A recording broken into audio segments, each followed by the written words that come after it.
Ireneo de Lyon. Ireneo era natural de Asia Menor, probablemente de Esmirna, donde nació alrededor del año 130 y donde fue también discípulo del obispo Policarpo, acerca de cuyo martirio hablamos en el capítulo anterior. Durante toda su vida, Ireneo fue admirador ferviente de su maestro Policarpo y en sus escritos se refiere repetidamente a las enseñanzas de un anciano o presbítero cuyo nombre no menciona, pero que parece ser Policarpo. En todo caso, por razones que desconocemos, Ireneo se trasladó a Lyon, en lo que hoy es Francia. Allí llegó a ser presbítero de la iglesia, que le envió a Roma con una carta para el obispo de esa ciudad. Ireneo estaba en Roma cuando tuvo lugar la persecución en Lyon y Viena, que hemos discutido anteriormente. En esa persecución, el obispo Fotino entregó su vida como mártir y, por tanto, cuando Ireneo regresó a Lyon, quedó a cargo de la dirección espiritual de la iglesia, que le eligió para que fuese su obispo. Ireneo era ante todo un pastor. Su interés no estaba en la especulación filosófica ni en descubrir secretos recónditos hasta entonces desconocidos, sino en dirigir a su grey en la sana doctrina y la vida correcta. Por lo tanto, sus escritos no intentan elevarse en altos vuelos especulativos, sino que pretenden sencillamente refutar a los herejes e instruir a los creyentes. Aunque Ireneo compuso otros escritos, son dos las obras suyas que se conservan: la demostración de la fe apostólica y la refutación de la falsa gnosis.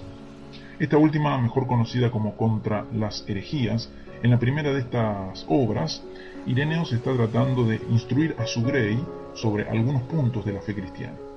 En la segunda, está tratando de refutar a los gnósticos. En ambas, Ireneo se limita a exponer la fe que ha recibido de sus maestros, sin tratar de adornarla con especulaciones de su propia cosecha. Por tanto, mucho más que cualquiera de los otros teólogos que hemos de estudiar aquí, Ireneo nos muestra lo que era la doctrina común de la Iglesia hacia fines del siglo II.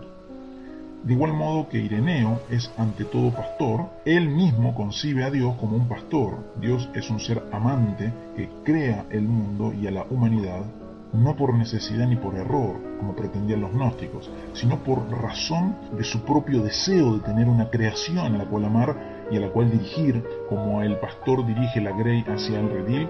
Desde esta perspectiva, toda la historia aparece como el proceso mediante el cual el divino pastor va dirigiendo su creación hasta la consumación final. La corona de la creación de Dios es la criatura humana. El ser humano fue creado desde el principio como un ser libre y por tanto responsable. Esa libertad es tal que mediante ella podemos conformarnos más y más a la voluntad y a las naturalezas divinas y gozar de una comunión siempre creciente con nuestro Creador. Pero por otra parte, la criatura humana no fue creada desde un principio en toda su perfección. Como pastor que es, Dios colocó a la primera pareja en el paraíso, no en un estado de perfección, sino como niños. Lo que esto quiere decir es que Dios tenía el propósito de que el ser humano de tal modo creciera en comunión con Él, que a la larga llegara a estar aún por encima de los ángeles. Los ángeles son seres superiores a nosotros, solo provisionalmente. Cuando se cumpla en la humanidad el propósito divino, los seres humanos estaremos por encima de los ángeles, pues gozaremos de una comunión con Dios más estrecha que la de ellos. La función de los ángeles es semejante a la del tutor que ha de dirigir los primeros pasos de un príncipe. Aunque por el momento el tutor está por encima del príncipe, a la larga le quedará supeditado. Dios creó entonces a la humanidad como niños para que fueran creciendo y acostumbrándose a la comunión con Él.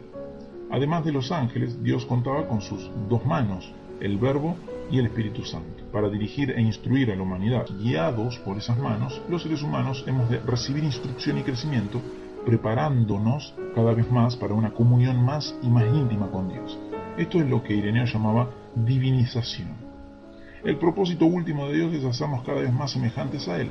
Esto no quiere decir que de algún modo nos disolvamos en la divinidad, ni que lleguemos a ser iguales a Dios. Al contrario, Dios se encuentra tan por encima de nosotros que por mucho que crezcamos en nuestra semejanza a Él, siempre nos quedará más camino por andar.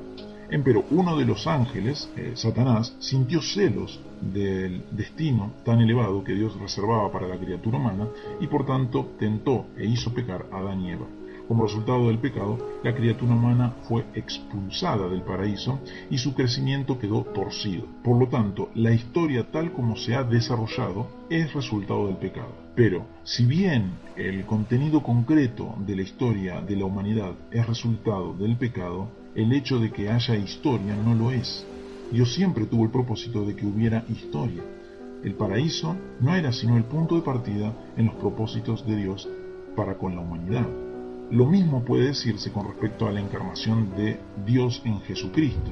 La encarnación no es el resultado del pecado humano, al contrario, desde un principio Dios tenía el propósito de unirse a la humanidad como lo ha hecho con Jesucristo. De hecho, el Verbo encarnado fue el modelo que Dios utilizó al crear al ser humano según su imagen y semejanza.